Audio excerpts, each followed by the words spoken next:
টকা 200 টকা বা 5000 টকা এটা টোকেন কৰি যে টকা 5000 দিও আৰু যি মাটি জুলাই দখল কৰি আছে কিমান মাটিৰ সত্তা লও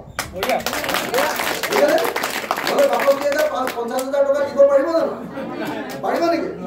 পাৰিলেতো ফ্লেট এটাই লম হয় নহয় এই পাহাৰ কেলে ইমান কষ্ট কৰি থাকি হয় নহয় কিমান কষ্ট কৰি প্ৰত্যেকগৰাকী মহিলা প্ৰত্যেকজন পুৰুষে জানে যে পাহাৰত কিমান কষ্ট কৰি ঘৰ তোলে পাৰ চৰাই বাহৰ নিচিনাকে বনাইছে হয় নহয় পাৰ চৰাই যেনেকে এডাল কুটা আনে নে নাই তেনেকে কষ্ট কৰি ঘৰ বনাইছে এতিয়া হিমন্তই দাদাগিৰি কৰি কৈছে যে এটা ঘৰৰ কাৰণে 65,50,000 টকা দিব ক'ত পাতিব অসমীয়া মানুহে হয় নে নহয় গতিকে মই আপোনালোকক সকলোকে মীৰা ঠাকুৰ বাইদেউ ভোটদান কৰিবৰ কাৰণে অনুৰোধ জনাইছোঁ দিবনে নিদিয়ে অলপ লোকে কচোন হিমন্ত জানেন নাই হিমন্ত মই থাকিলে এনেকে কলিজাটো মই যেতিয়া আছো হিমন্তলৈ ভয় কৰা দৰকাৰ নাই ভোটটো দিবনে নিদিয়ে কম মীৰা বাইদেউ ভোটটো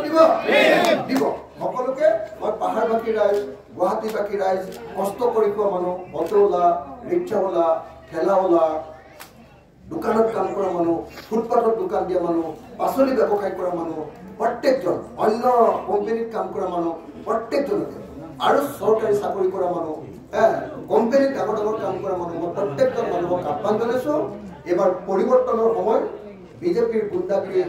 আমি বন্ধ কৰাৰ সময় হিমন্তৰ দাদাগিৰি বন্ধ কৰাৰ সময় পানী গুণ্ডা হিমন্তক আমি উচিত শিক্ষা দিবৰ কাৰণে মই সকলোকে নমস্কাৰ জনাই সকলোকে অনুৰোধ জনাই মই বক্তব্য ধন্যবাদ জয়